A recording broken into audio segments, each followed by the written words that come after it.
Hi, just to continue with chapter 2, where we left off yesterday, as I don't want to make these videos too long for you. Chapter 2, A Good Beginning. Only the housemaids were astir when Miss Muir left her room next morning and quietly found her way into the garden. As she walked, apparently intent upon the flowers, her quick eyes scrutinized the fine old house and its picturesque surroundings. "Not bad," she said to herself, adding as she passed the adjoining park, "but the other may be better, and I will have the best." Walking rapidly, she came out at length upon the wide green lawn which lay before the ancient hall, where Sir John Coventry lived in splendour. A stately old place, rich in oaks, well-kept shrubberies, beautiful gardens, sunny terraces, carved gables, spacious rooms, many servants, and even luxury befitting of ancestral home of a rich and honourable race. Miss Muir's eyes brightened as she looked. Her step grew firmer, her carriage prouder, and a smile broke over her face, the smile of one well pleased at the prospect of success of some cherished hope. Suddenly her whole air changed. She pushed back her hat, clasped her hands loosely before her, and seemed absorbed in the girlish admiration of the fair scene that could not fail to charm any beauty-loving eye. The cause of this rapid change soon appeared. A hale, handsome man between 50 and 60 came through the little gate leading to the park, and seeing the young stranger, paused to examine her. He had only time for a glance, however. She seemed conscious of his presence in a moment, turned with a startled look, uttered an exclamation of surprise, and looked as if hesitating whether to speak or run away. Gallant Sir John took off his hat, and said with the old-fashioned curtsy which became him so well, "I beg your pardon for disturbing you, young lady. Allow me to atone for it by inviting you to walk where you will, and gather what flowers you like. I see you love them, so pray make free with those about you." With a charming air of maidenly timidity and artfulness, Miss Muir replied, "Oh, thank you, sir, but it's I who should ask pardon for trespassing. I never should have dared if I'd not known that Sir John was absent. I always wanted to see this fine old place, and ran over the first thing to satisfy myself." "And are you satisfied?" he asked with a smile. "More than satisfied. I am charmed. It's the most beautiful spot I've ever seen, and I've seen many famous seats, both at home and abroad," she answered enthusiastically. "The hall is much flattered, and would its master be if he heard you," began the gentleman, with an odd expression. "I should not praise to him, at least not as freely as I have to you, sir," said the girl, with eyes still turned away. "Why not?" asked the companion, looking much amused. "I should be afraid. Not that I dread Sir John, but I heard so many beautiful and noble things about him, and I respect him so highly that I should not dare to say much, lest he should see how I admire and what, young lady? Finish, if you please." "I was going to say love him. I will say it, for he is an old man, and one cannot help loving virtue and bravery." Miss Muir looked very earnest and pretty as she spoke, standing there with the sunshine glistening on her yellow hair, delicate face, and downcast eyes. Sir John was not a vain man, but he found it pleasant to hear himself commended by this unknown girl, and felt redoubled curiosity to learn who she was. Too well bred to ask, or too abashed by too well bred to ask, or too abashed her by avowing what she seemed unconscious of. He left both discoveries to chance, and when she turned as if to retrace her steps, he offered her a handful of the hot-house flowers which he held, saying with a gallant bow, "In Sir John's name, let me give you a little nosegay with thanks for your good opinion, which I assure you is not entirely deserved, for I know him well." Miss Muir looked up quickly, eyed him an instant, then dropped her eyes, and colouring deeply, stammered out, "I did not know. I beg your pardon. You are too kind, Sir John." He laughed like a little boy, asking mischievously, "Why call me Sir John? How do you know that I am not the gardener or the butler? I did not see your face before, and no one but yourself would say that any praise was undeserved," murmured Miss Muir, still overcome with girlish confusion. Well, we'll let that pass, and the next time you come we'll be properly introduced. Bella always brings her friends to the hall, for I am fond of young people." "I am not a friend. I'm only Miss Coventry's governess," and Miss Muir dropped a meek curtsy. A slight change passed over Sir John's manner. Full would have perceived it, but Miss Muir felt it at once, and bit her lips with angry feeling at her heart. With a curious air of pride, mingled with respect, she accepted the still offered bouquet, returned Sir John's parting bow, and tripped away, leaving the old gentleman to wonder where Mrs. Coventry found such a strange little governess. "That is done, and very well for a beginning," she said to herself as she approached the house. In a green paddock close by fed a fine horse, who lifted up his head and eyed her inquiringly, like one who expected a greeting. Following a sudden impulse, she entered the paddock, and pulling a handful of clover, invited the creature to come and eat. This was evidently a new proceeding on the part of a lady, and the horse careered about as if bent on frightening the newcomer away. "I see," she said aloud, laughing to herself. "I am not your master, and you rebel. Nevertheless, I'll conquer you, my fine brute."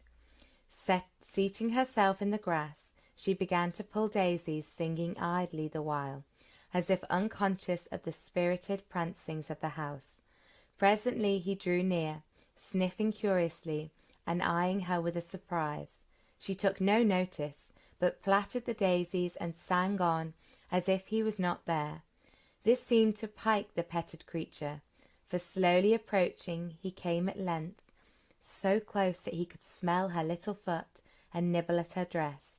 Then she offered the clover, uttering caressing words and making soothing sounds, till by the degrees and with much coquetting the horse permitted her to stroke his glossy neck and smooth his mane. It was a pretty sight, the slender figure in the grass, the high-spirited horse bending his proud head to her hand. Edward Coventry, who had watched the scene, found it impossible to restrain himself any longer, and leaping the wall came in to join the group, saying with mingled admiration and wonder in countenance and voice, "Good morning, Miss Muir. If I had not seen your skill and courage proved before my eyes, I should have been alarmed for your safety. Hector is a wild, wayward beast, and has damaged more than one groom who tried to conquer him." "Good morning, Mr. Coventry. Don't tell tales of this noble creature, who has not deceived my faith in him. Your grooms did not know how to win his heart, and so subdue his spirit without breaking it." Miss Muir rose as she spoke, and stood with her hand on Hector's neck, while he ate the grass which she had gathered in the skirt of her dress. "You have the secret, and Hector is your subject now, though heretofore he has rejected all friends but his master. Will you give him his morning feast? I will always bring him bread and play with him before breakfast. Then you are not jealous?" And she looked up at him with eyes so bright and beautiful in expression that the young man wondered he had not observed them before. "Not I. Pet him as much as you will. It will do him good. He is a solitary fellow, for he scorns his own kind and lives alone, like his master," he added half to himself. "Alone with such a happy home, Mr. Coventry," and a soft, compassionate glance stole from the bright eyes. "That was an ungrateful speech, and I retract it for Bella's sake. Younger sons have no position but such as they can make for themselves, you know, and I've had no chance yet." "Younger sons, I thought. I beg pardon," and Miss Muir paused, as if remembering that she'd no right to question. Edward smiled and answered frankly, "Nay, don't mind me. You thought I was the heir, perhaps. Whom did you take my brother for last night?" "For some guest who admired Miss Beaufort. I did not hear his name, nor observe him enough to discover who he was.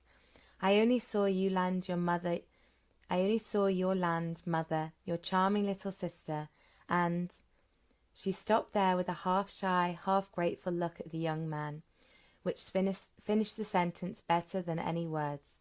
He was still a boy, in spite of his 21 years, and a little colour came into his brown cheek as the eloquent eyes met his and fell before them. "Yes, Bella is a capital girl, and one can't help loving her. I know you'll get on, for really she is the most delightful little dunce. My mother's ill health and Bella's devotion to her having prevented our attending to her education before. Next winter, when we go to town, she is to come out and must be prepared for that great event, you know," he said, choosing a safe subject. "I shall do my best. And that reminds me, I shall report myself to her, instead of enjoying myself here. When one has been ill and shut up a long time, the country is so lovely, one is apt to forget duty for pleasure. Please remind me if I am negligent, Mr. Coventry." That name belongs to Gerald. I'm only Mr. Ned here," he said as they walked towards the house, while Hector followed to the wall and sent a farewell after them. Bella came running to meet them, and greeted Miss Muir as if she'd made up her mind to like her heartily. "What a lovely bouquet you have!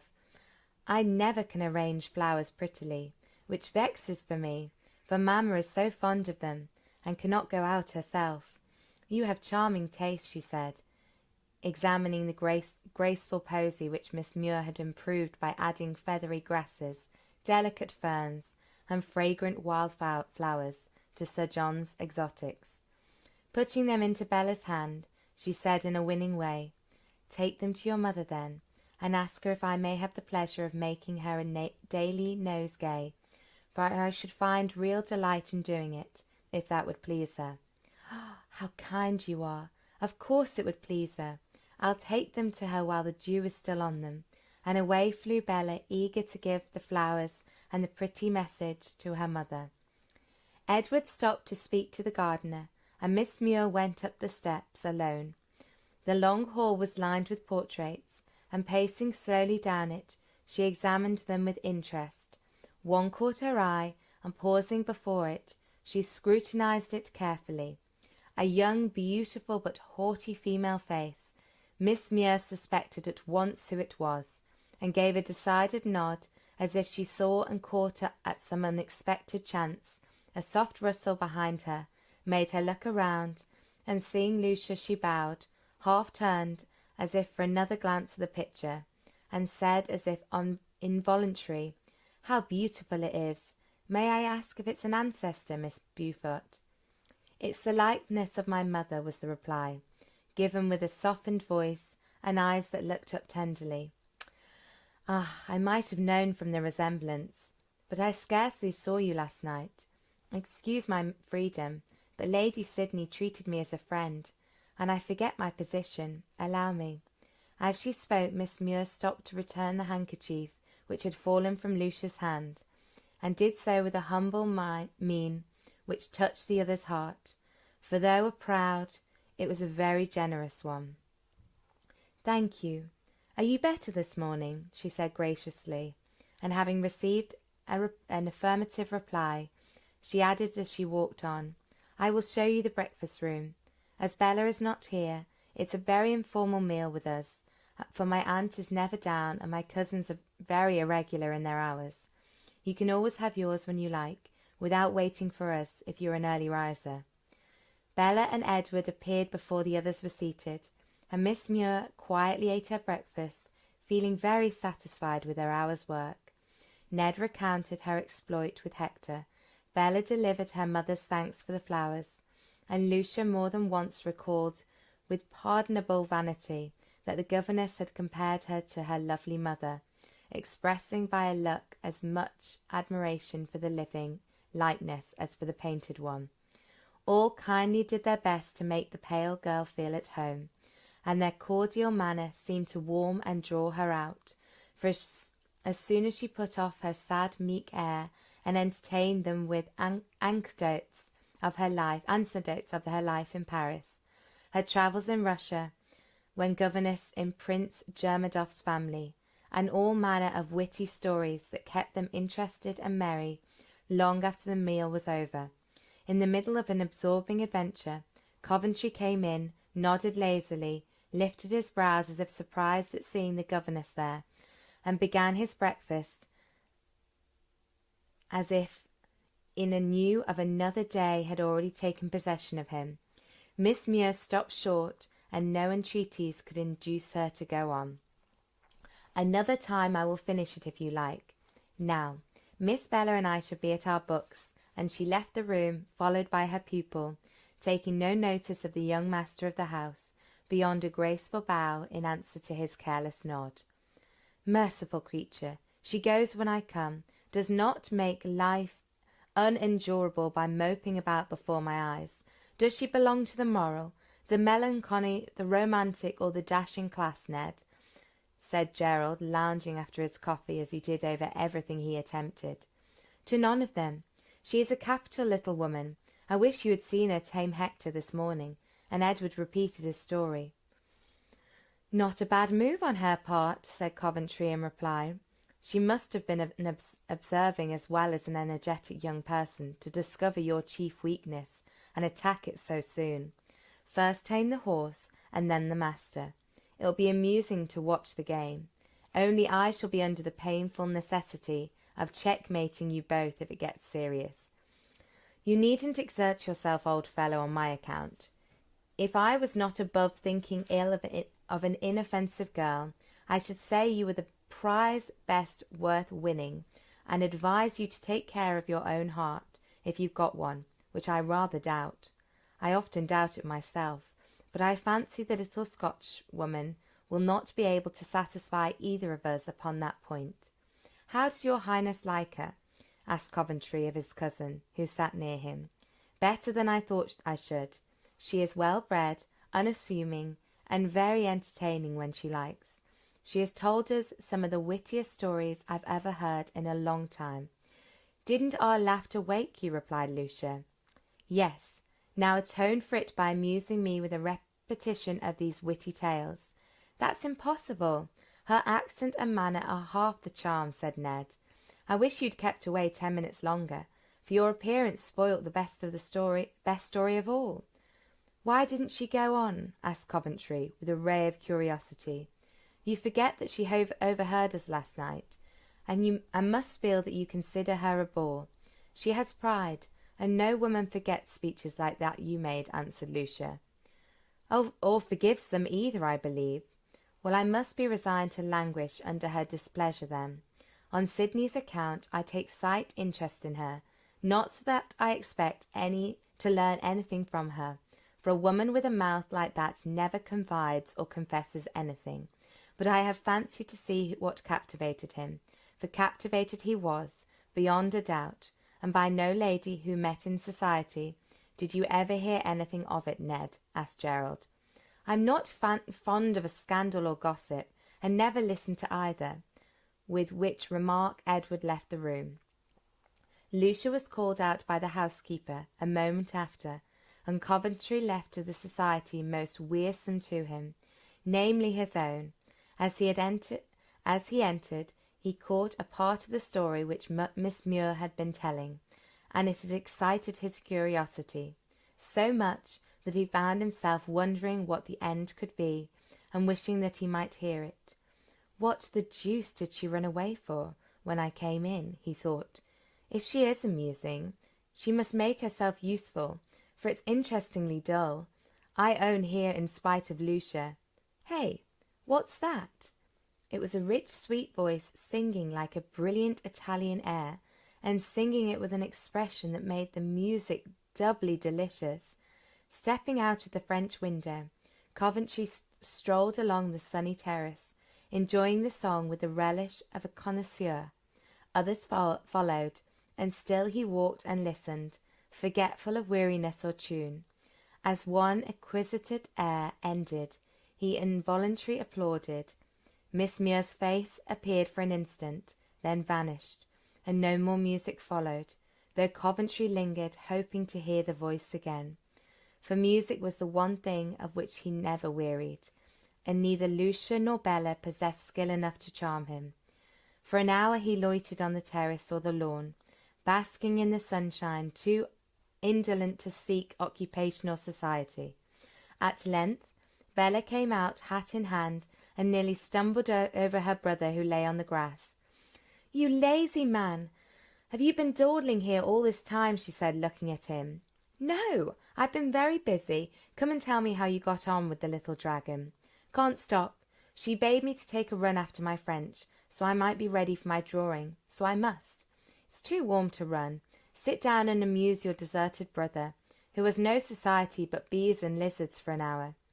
He drew her down as he spoke, and Bella obeyed, for in spite of his indolence, he was one to whom all submitted without dreaming of refusal. "What have you been doing?"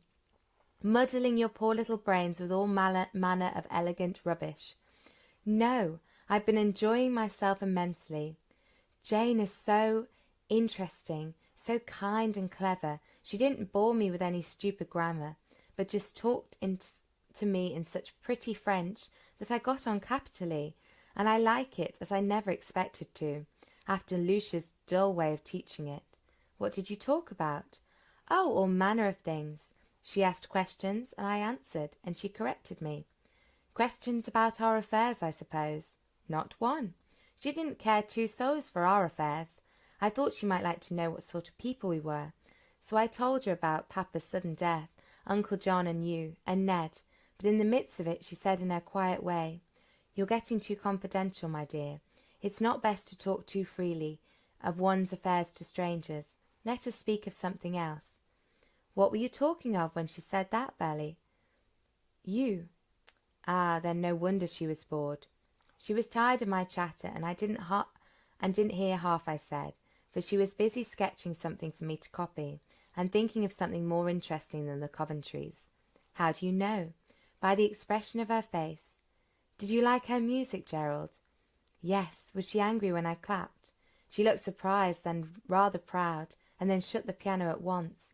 Then I begged her to go on." "Isn't Jane a pretty name?" "Not bad. But why don't you call her Miss Muir?"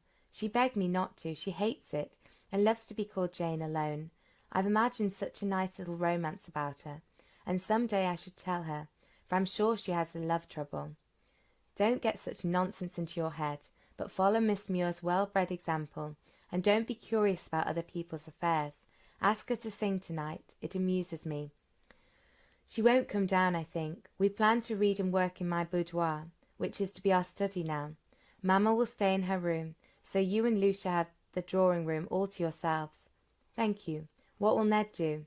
"He will amuse Mamma, he says." "Dear old Ned. I wish you'd stir about and get him his commission. He's so impatient to be doing something, and yet so proud he won't ask for help again, after you've neglected it so many times and refused Uncle's help."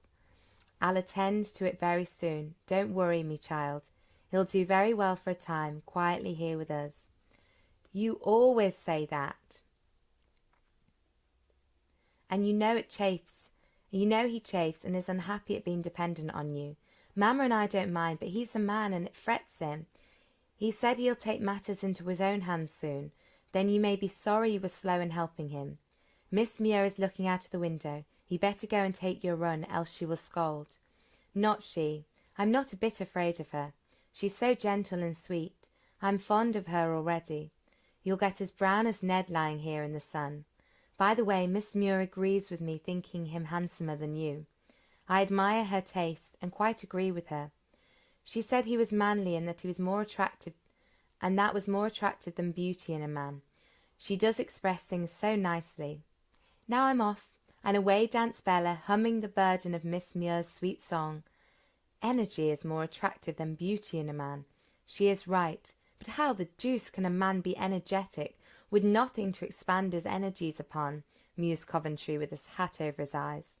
A few moments later, The sweep of his dress caught his ear.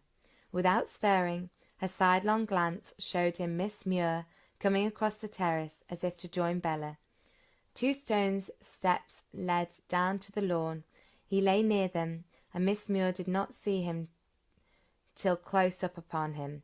She started and slipped on the last step, recovered herself, and glided on with a glance of unmistakable contempt as she passed the recumbent figure on the apparent sleeper. Several things in Bella's report had nettled him, but this look made him angry, though he would not own it even to himself. "Gerald, come here quick," presently called Bella, from the rustic seat where she stood beside her governess, who sat with her hand on her face as if in pain. Gathering himself up, Coventry slowly obeyed, but involuntarily quickened his pace, as he heard Miss Muir say, "Don't call him. He can do nothing," for the emphasis on the "he" was very significant. "What is it, Bella?" he asked, looking rather wider awake than usual. "You startled Miss Muir and made her turn her ankle. Now help her to the house, for she is in great pain. And don't lie there any more to frighten people like a snake in the grass," said his sister angrily. "I beg your pardon. Will you allow me?" And Coventry offered his arm. Miss Muir looked up with the expression which annoyed him and answered coldly, "Thank you. Miss Bella will do so as well." "Permit me to doubt that," and with a gesture too decidedly to be resisted, Coventry drew her arm through his and led her to the house. She submitted quietly, and the pain would soon be over, and when settled on the couch in Bella's room, dismissed him with the briefest of thanks. Considering the unwonted exertion he had made, he thought she might have been a little more grateful, and went away to Lucia, who always brightened when he came. No more was seen of Miss Muir till tea-time, for now, while the family were in retirement, they dined early and saw no company. The governess had excused herself at dinner, but came down in the evening a little paler than usual, and with a slight limp in her gait. Sir John was there talking with his nephew, and they merely acknowledged her presence by the sort of bow which gentlemen bestow on governesses. As she slowly made her way to her place behind the urn, Coventry said to his brother, "Take her a footstool, and ask her how she is, Ned." Then, as if necessary to account for his politeness to his uncle, he explained how he was the cause of the accident. Yes, I understand. Rather a nice little person, I fancy. Not exactly a beauty, but accomplished and well-bred, which is better for one of her class." "Some tea, Sir John," said a soft voice at his elbow, and there was Miss Muir offering cups to the gentlemen. Thank you," said Sir John, sincerely hoping she had overheard him. As Coventry took his, he said graciously, "You are very forgiving, Miss Muir, to wait upon me after I have caused you so much pain." "It's my duty, sir," was her reply, in a tone which plainly said, "but not my pleasure," and she returned to her place to smile and chat and be charming with Bella and her brother. Lucia, hovering near her uncle and Gerald, kept them to herself, but was disturbed to find that the eyes often wandered to the cheerful group about the table, and that their attention seemed distracted by the frequent bursts of laughter and fragments of animated conversation which reached them, in the midst of an account of a tragic affair which he endeavoured to make as interesting and pathetic as possible. Sir John burst into a hearty laugh, which betrayed that he had been listening to a livelier story than her own. Much annoyed, she said hastily, "I knew it would be so. Bella has no idea of the proper manner in which to treat a governess. She and Ned will forget the difference of rank, and spoil that person for her work. She inclined to be presumptuous already, and if my aunt won't trouble herself to give Miss Muir a hint in time, I shall." "Wait until she has finished that story, I beg of you," said Coventry, for Sir John was already off. "If you find that nonsense so entertaining, why don't you follow uncle's examples? I don't need you." "Thank you, I will," and Lucia was deserted. But Miss Muir had ended, and beckoning to Bella, left the room, as if quite unconscious of the honour conferred upon her, or the dullness she left behind her. Ned went up to his mother, Gerald returned to make his peace with Lucia, and bidding them good night, Sir John turned homeward. Strolling along the terrace, he came to the lighted window of Bella's study, and wishing to say a word to her, he half pushed aside the curtain and looked in a pleasant little scene. Bella working herself busily, and near her in a low chair, with the light falling on her fair hair and delicate profile, sat Miss Muir reading aloud.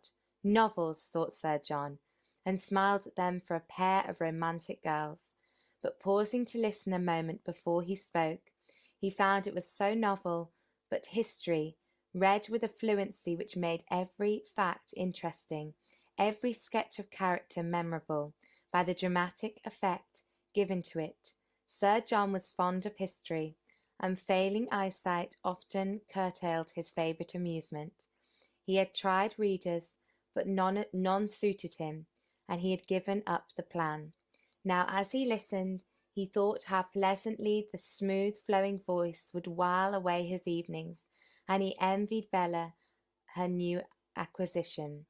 A bell rang, and Bella sprang up, saying, "Wait a minute, I must run to Mamma, and then we'll all go on with this charming prince." Away she went, and Sir John was about to retire, as quietly as he came, when Miss Muir's peculiar behaviour arrested him for an instant.